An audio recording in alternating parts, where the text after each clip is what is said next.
sini? Nggak ada? Ada. Nggak ada. Bapak Rahmat, usia 34 tahun, dengan berat badan 60 kg. Diagnosanya CKG, udah dari awal udah tahu. Diagnosanya gagal ginjal CKG dari awal. So, Kevin, si Bapak Rahmat ini datang sama saya keluarganya. So, Kevin mau ngapain? So. Terserah Kevin, so.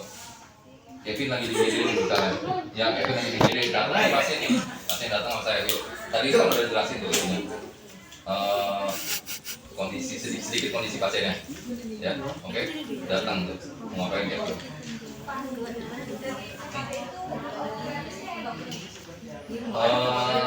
Kalau kemarin mahasiswa yang sama Bu Ani sebenarnya dari head putih juga di itu ya, apa namanya?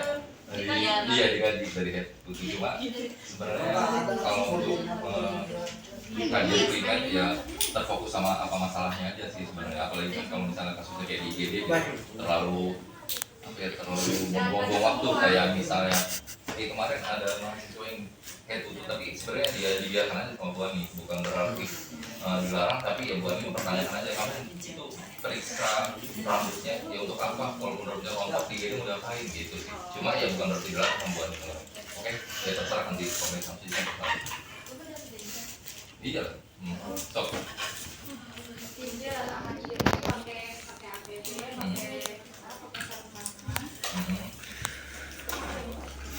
Ya boleh, yang penting boleh disebutin.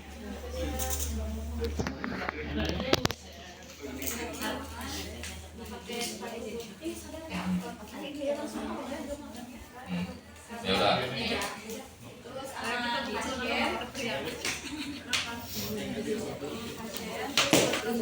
Suhu ruangan.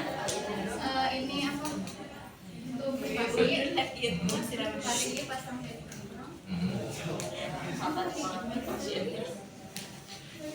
Ayo, gak usah diucapkan nasi.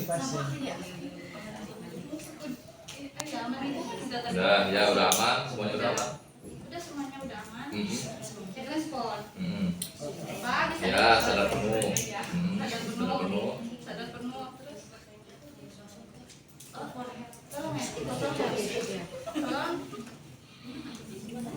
Terus Tolong dekatkan alat. ada pasien, tolong bantu saya dekatkan emergensi. Ya udah, sip, temennya udah ada.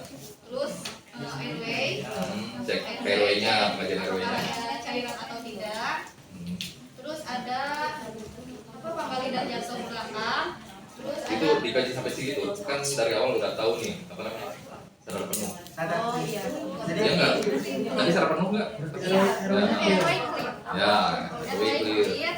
Terus breathing, frekuensi Ya kan kalau sadar penuh nggak mungkin pangkal lidah jatuh ya ada. Ya, airway-nya clear udah. Ada lagi pengajian dari airway-nya apa udah pasti clear? Udah, airway clear. Terus? Terus ke breathing. So. Ke breathing, frekuensi nafasnya Frekuensi nafasnya 34 kali per menit. Ya berapa lama mau periksa nafasnya? 1 menit ya. Ya udah, semenitnya 34 kali. saturasi oksigennya Mana saturasi? Ayo bilang. Tangan kiri, ini Kevin, tangan kiri. Tangan kanannya nggak ada. Tangan kiri.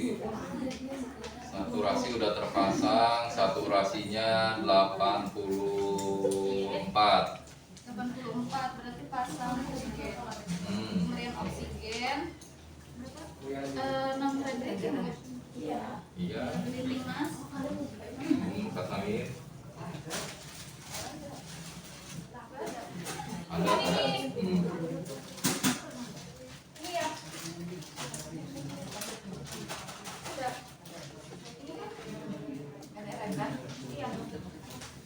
Mau dikasih berapa, Kevin? 10 liter. Stop. Pasangin beneran, Kevin. Coba pasangin. Ini putus ya? Adik main gitu.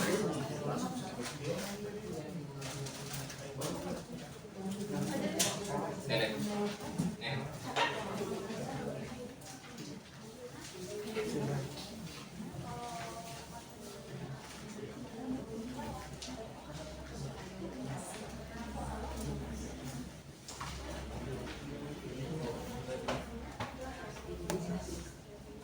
beneran, dinyalain beneran. Mau dipasang dulu, baru colokin dulu.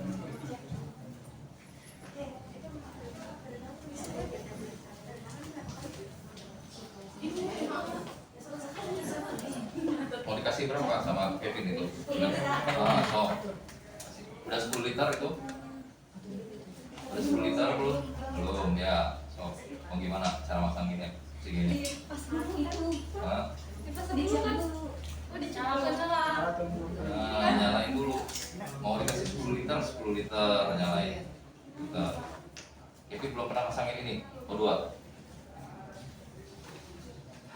Ada regulator tuh, ada programnya kan? Berapa mana?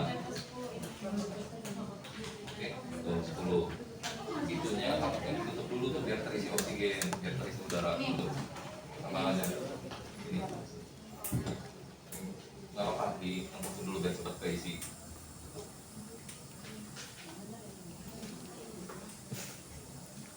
Sampai keisi penuh.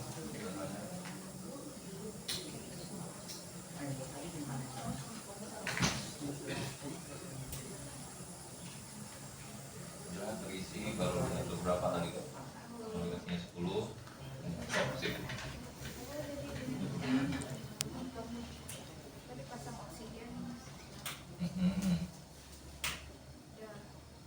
Oksigen terpasang. Bawain lagi itu karet, bawain biar nggak lepas.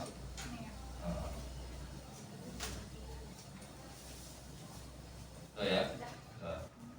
Terus Udah pasang oksigen, terus pemeriksaan KPP, so infeksi, ada periksa, lihat apakah ada peningkatan JPP, terus lihat apa deviasi trakea, terus kesimetrisan dada, terus di dadanya ada luka atau tidak, terus auskultasi.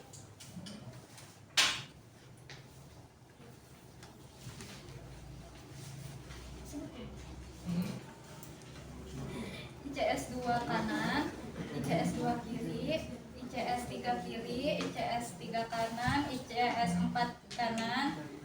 ya udah didapat datanya, ada rongki begitunya di saat auskultasi, ada rongki di parunya. Ada rongki, terus perkusi. Perkusi ICS 2 kanan, ICS 2 kiri, ICS 3 kiri, ICS 3 kanan, ICS 4 kiri kanan, ICS 4 kiri, terus ICS 5 kiri, ICS 5 kanan, ICS 6 kanan. Ya aman, udah normal. Udah. Breathing clear. Udah, ada lagi, udah clear. Breathing clear. Ya, tambahan aja untuk pasien-pasien yang non trauma dalam kondisi seperti gini, dalam posisi terlentang, ya napasnya akan lebih berat dibanding posisinya head up atau 10 derajat. Jadi jangan ragu untuk meninggikan tempat tidurnya, bagian kepalanya, atau apa, kecuali kalau pasien-pasien trauma yang cedera servikal itu harus ada pertimbangannya dulu ya. Kalau nggak aman ya jangan. Ini non trauma nggak apa-apa. Biasanya posisinya bakal lebih sama berdiri, jadi head up nyekir. Nah, sip. Jangan mikir ya bawah ya. Masukin dia. Ini dia angkat gini. Nah, ya. Ada dikerjain lagi nggak fitting? RW fittingin? Udah. Ya udah kalau udah. Terima kasih. Kita lanjut ke bagian sirkulasi. Di bagian sirkulasi kita yang pertama kaji tanda-tanda shock terlebih dahulu. Kita lihat pasiennya apakah pucat atau tidak. Enggak. Setelah itu kita lihat kita raba akralnya di bagian ekstremitas atas dan ekstremitas bawah. Akralnya teraba dingin atau hangat. Akralnya teraba hangat. Setelah itu kita cek nadinya juga, nadinya cepat atau melambat. Nadinya reguler, nadinya mau diceknya dalam berapa lama? Nadinya 1 menit. 1 menit. Didapat nadinya 90 30, 2 kali per menit. Setelah itu kita cek tekanan darah. Tekanan darahnya meningkat atau menurun. Tensinya normal, bagus tensinya. 130 per 80. Setelah itu kita cek juga CRT-nya. CRT-nya juga bagus di bawah 2 detik.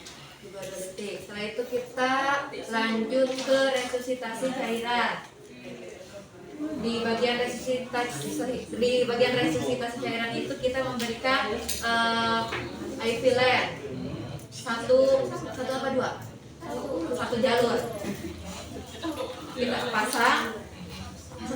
Ya, sok alat-alatnya apa aja disebutin, dipasang, ditempelin aja. Sama, ya sok siapin dulu alat-alatnya apa aja tuh. Sambil disebutin alatnya apa aja. Baik, pertama-tama Di sini aja nih, pasangnya kan nggak ada tangannya.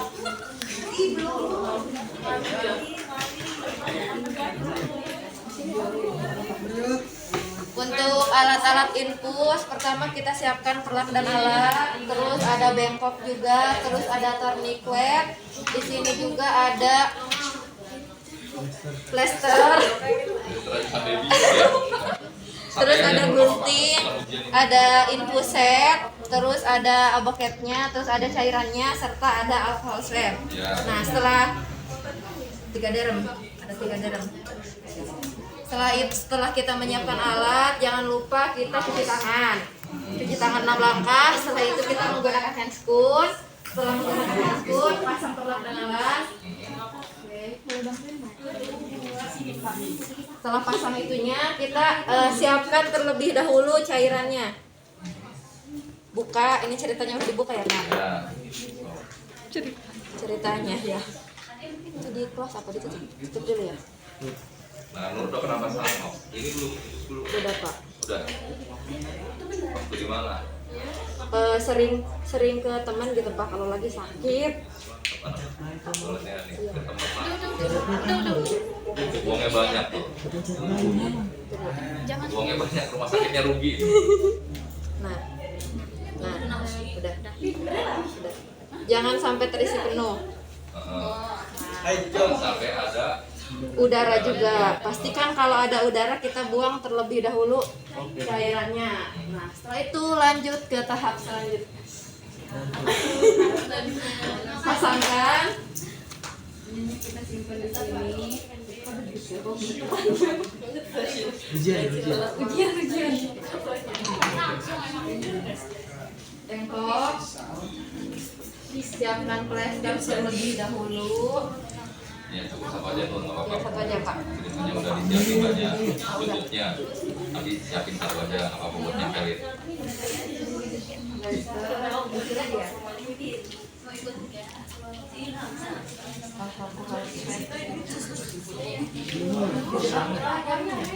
Ini sampai jam berapa ini? Nur, iya nomor pasar. Sampai jam 12. Ini udah jam 12. Berapa? Udah jam 12.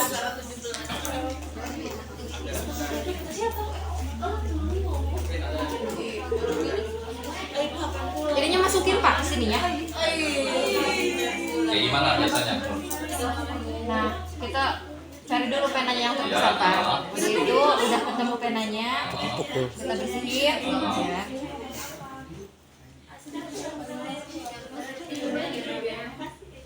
Wah, gede banget jarumnya. Emang gede. Nah, biasanya ukurannya nomor berapa kalau itu? 24, Pak.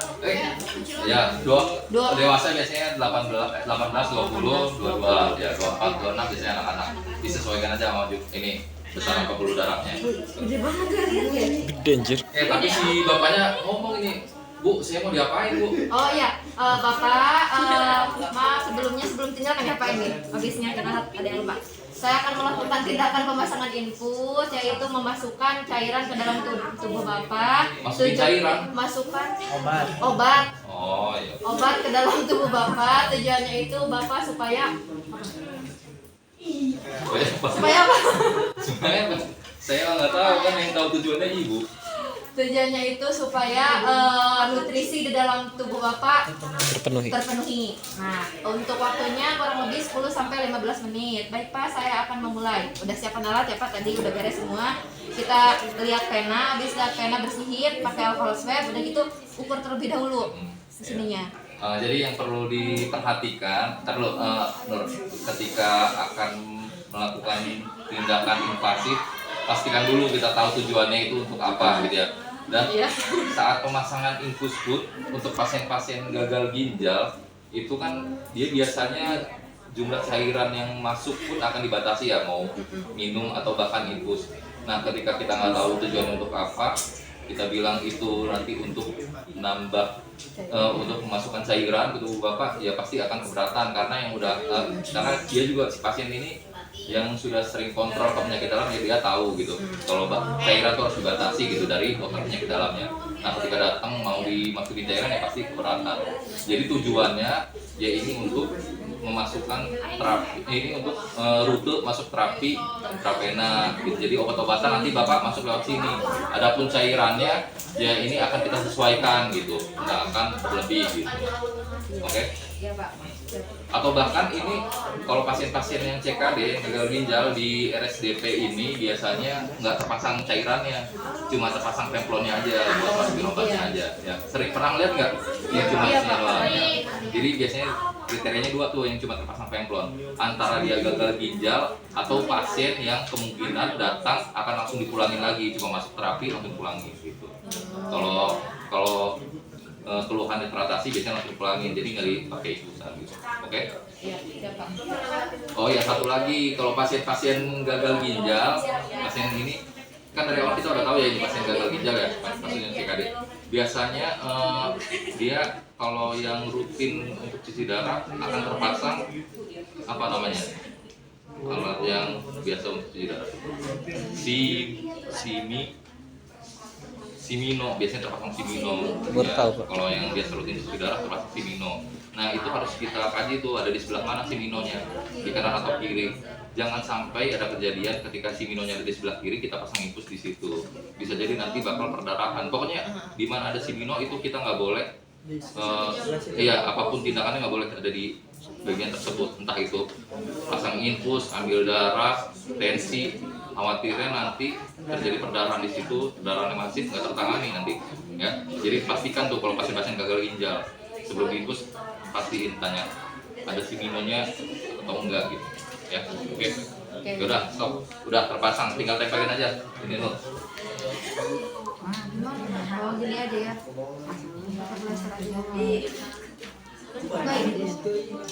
Di jarumnya apa sih tuh? Nggak, ini aja nih. Ini aja. Jarumnya jangan nyeslek di situ, saya musuh.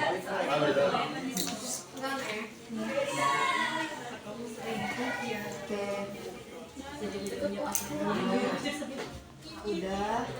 Pakai keluar cairannya Pak, udah ya? Udah, ya. Jarumnya di itu lagi ya, masukin lagi ya. Iya Pak.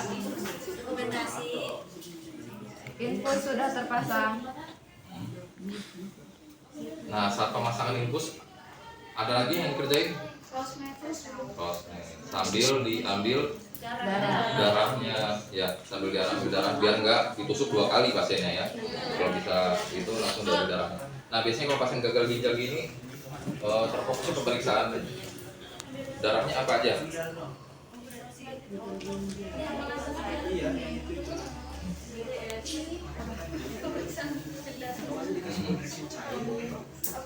Nih, Nur ngambil darah, mau diperiksain apa nih? Saya kasih belangkonya nih, tuh, sob, dikasih belangkonya, mau diperiksain apa? Hah? Pemeriksaan Apa? AGD bisa, cuma maksudnya ini yang fokus ini pasien gagal ginjal nih. Utamanya diperiksain apa nih? Hah?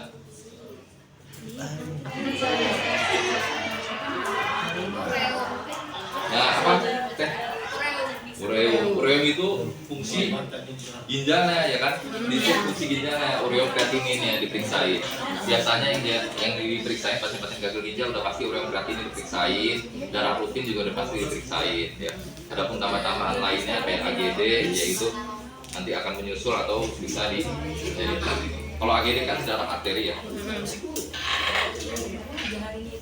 Jadi apa aja tadi yang diperiksain? Diperiksa itu dalam pengambilan darah itu kita cek darah lengkap, terus itu ada ureum, Ureum kreatinine. ureum kreatinine, darah putih. Darah lengkapnya apa aja? Darah lengkapnya Kalau pemeriksaan darah lengkap itu darah putih itu apa aja sih? Maksudnya isinya? KB, Nah ya AB, terus apa? Leukosit. terus Trombosit. Trombosit, trombosit, sama itunya tahu kan ya apa namanya? Tabung pengambilan. oh iya, Tuh, ya, yang warna biru dan merah ya. Nah ya bagusnya makanya ini. Beneran yang ini kenapa mantap? Nanti dulu, saya dulu yang nanya. Itu ada tujuannya nggak itu? Beda warna? Nggak ada kali orang sama aja kan? Cuma kehabisan warna aja kayaknya. Ada itu di pas di rumah sakit ada kasih tahu aku ya. Hah? Ada. Ada bedanya? Apa sama aja cuma bilang? ada beda Pak namanya. Ada bedanya. Nah ya, jadi tiap-tiap tabung ini tiap-tiap ada berbagai macam warna kan ya. Nanti di rumah sakit akan nemuin banyak warna. Tapi biasanya yang sering kali dipakai ya jelas dua warna ini, ungu dan merah. Adapun perbedaannya ya misalnya dari dalamnya ada yang ada antikoagulan, ada yang isinya heparin. Jadi sesuai pemeriksaannya butuhnya apa, pakai tabungnya apa gitu, nggak bisa balik-balik gitu. Oke. Kalau darah rutin biasanya pakai yang ungu, untuk kimia darah kayak ureum kreatinin, elektrolit, pakai yang merah. Oke. Nah di sini juga ada yang kuning nih. Kalau yang kuning terus terang di IGD nggak pernah pakai malah. Apa itu? Kenapa Pak? Iya, saya juga nggak tahu, nggak pernah pakai ya. Itu yang kuning juga ada, tapi di laboratorium juga ada tuh. Biasanya orang-orang sampling, yang sampling orang lab biasanya ada. Kalau di IGD di ruangan biasanya cukup dua warna itu yang sampling dan biasanya ada beberapa tambahan lagi paling biru gitu untuk darah-darah persiapan operasi. Oke, ada lagi sirkulasi yang dikerjain? Udah. Ini Udah. kateter enggak? Ya terserah mau kerjain. Di pasien. Ini puset sudah terpasang. Di pasien apa Pengambilan gitu? darah juga sudah. Kan mau Enggak ya makanya ya terserah mau pasang. Kateter lah. sebutin aja apa aja itunya. Ada mulai kateter. Dewasa nomor berapa biasanya? Kalau dewasa nomor berapa biasanya? Kalau dewasa biasanya nomor 14 dan 16. Ada nggak itu nomornya? Kevin? Hah?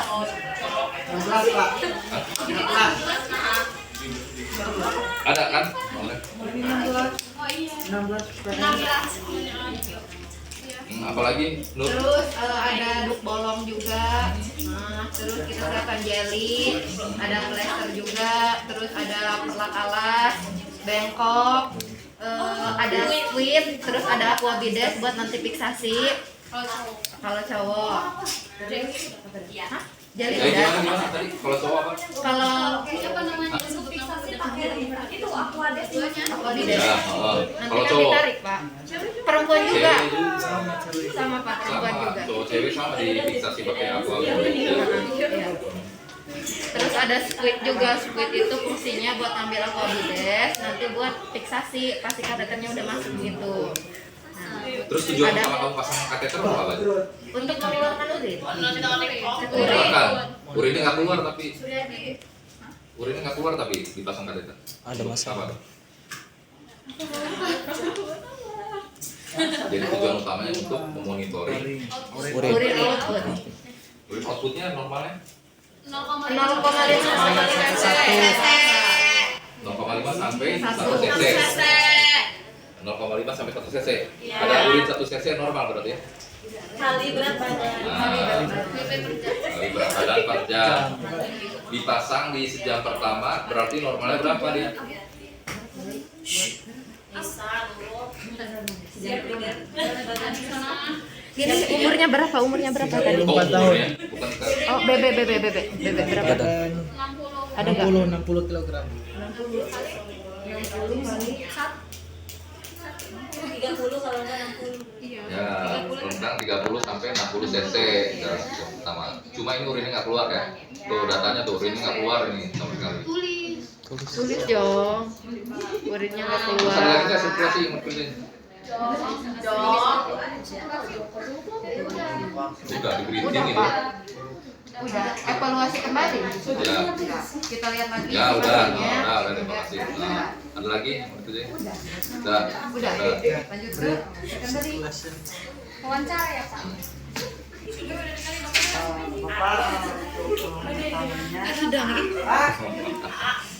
Kamu siapa?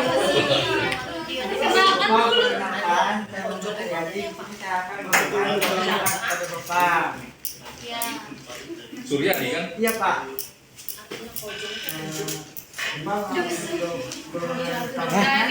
Seperti apa Pak? Nah, keras Suryadi. Bapak keluhan utamanya seperti apa? Keluhan utama saya sesek Pak. Dong. Jong. Jong jong. Terus. Lanjut. Alasan Bapak masuk rumah sakit kenapa Pak? Nah, kan sesek tadi. Tanya lagi. Berarti obat sebelum dibawa ke RS itu obat apa ya Pak? Emang saya ada obatnya? Nggak ada, saya nggak punya obat. Tanya terdahulu nak, terdahulu sebelum masuk ke RS apakah Bapak mengonsumsi obat? Oh enggak. Nah, makanan apa yang sering Bapak makan? Nasi itu. Makanan yang terakhir Bapak konsumsi sebelum ke RS itu?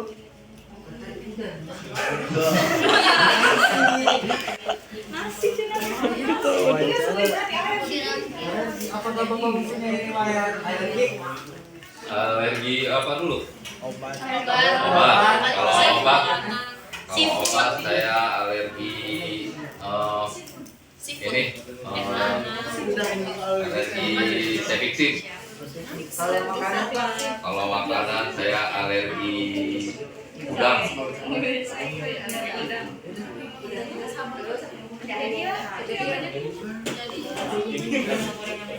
RPS RPK.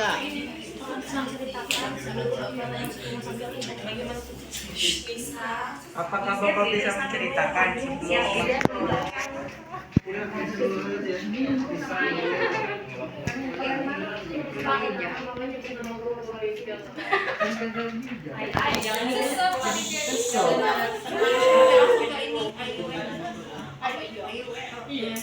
Riwayat udah dulu.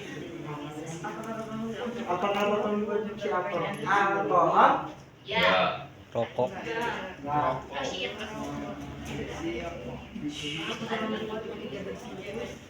untuk Bapak bisa apakah Bapak belum depan sih ini segede ya memiliki diabetes Pak? Enggak. Enggak.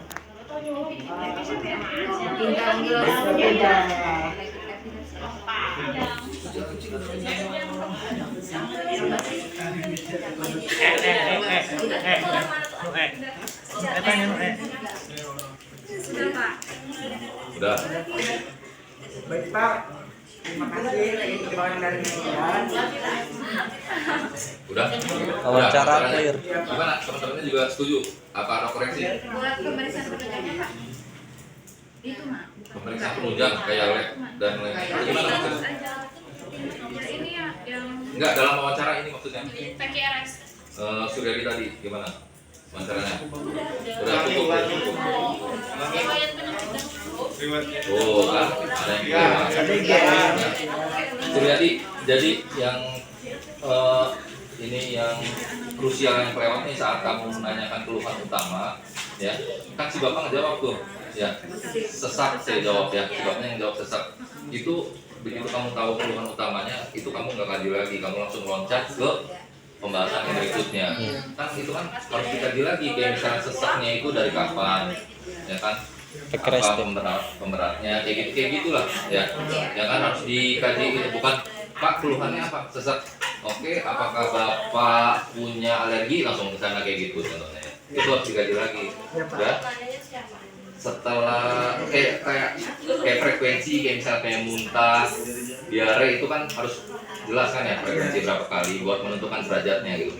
Nah selanjutnya jangan berhenti anamnesa sebelum kita yakin benar akan data kita nih udah jelas gitu. Kalau si pasien itu udah nggak ada keluhan lain yang nggak ada keluhan lain yang kita dapatkan gitu. Jadi dipastikan gitu apa ada keluhan lain gitu ya. Ketika dia belum ada keluhan lain ya digali lagi dari kapan, kayak gimana, kayak gitulah ya. Udah itu tanya lagi, ada lagi Pak keluhan lainnya gitu ya. Kalau nggak ada ya udah berarti lanjut ke pembahasan berikutnya ya.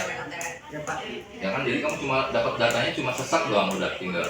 Padahal dia ada keluhan lain lagi, dia nggak bisa kencing tuh. Dia nggak bisa kencing padahal sejak dia cuci darah, sejak dia gagal ginjal dia nggak bisa kencingnya cuma sedikit. Riwayat pengobatan juga kamu tanya tadi riwayat pengobatan enggak ya? Riwayat pengobatan ya udah 2 tahun cuci darah.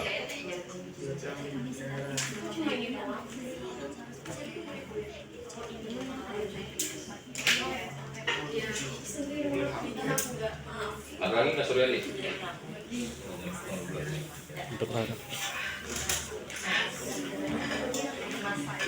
Jadi tadi faktor yang memperberat gitu, faktor yang memperingan.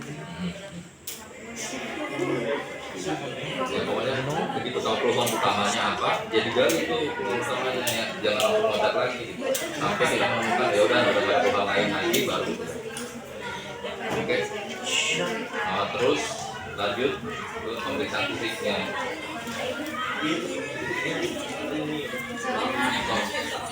Pemeriksaan fisiknya ini saya serah ke pemeriksaan ya gimana?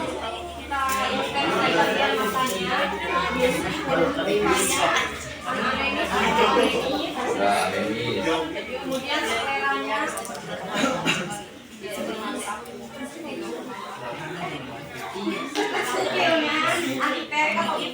Pupilnya iterik. Sklera. Lihat pupil untuk iterik atau enggak? Sklera lah. Nah, iya. itu mitriasis atau amitriasis? Jadi kebalik kan? Kemudian di bagian hidungnya frekuensi napasnya, kemudian di hidung ada pemasangan alat bantu atau tidak, kemudian di hidung ada pernapasan cuping hidung atau enggak. Enggak ada. Kemudian di bagian leher ada peningkatan jugularis pressure. Enggak ada.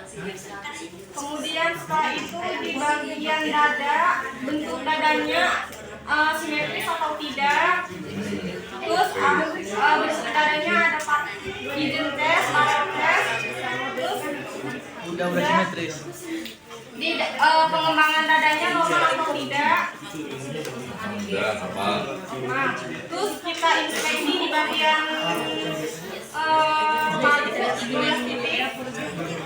di inspeksi kita lihat, kemudian di auskultasi. Berkusi.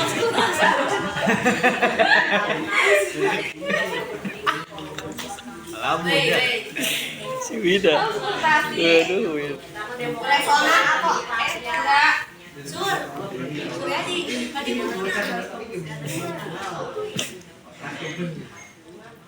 Enggak vesikuler. Ada parunya kan tadi masih sama. Apa tadi? Suara paru tadi. Ada ronki ya? Ronki ya sama. Dengar suara ronki. Berarti kalau ronki ada apa? Di parunya ada apa? Ada cairan. Cari. Ada sekret. Ya cairan. Terus udah di bagian paru. Terus kita cek CRP-nya. Kurang dari lebih dari 2 detik atau enggak? Ya. Maaf. Akalnya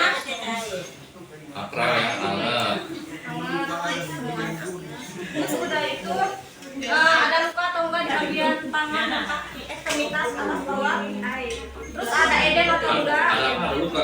Iya ada edem. Ada edem atau enggak? Ya, edem. Edem, udah. Terus di abdomennya ada distensikan dukumi atau enggak? Enggak, nggak distensi. Terus ginjalnya apa sih yang lagi ini Pak? Ya, apa? Nggak tahu saya Dalam. Iya tau. nggak usah. Udah. Ada lagi yang kelewat? Mana yang nambahin? Yang terfokus sama ini? Oh ada asid di abdomen asites. Nah, iya. Asites. Oh nyeri tekan atau enggak di abdomen? Pokoknya asitesnya ada tadi ya. Udah. Ada lagi? Coba itu ceknya.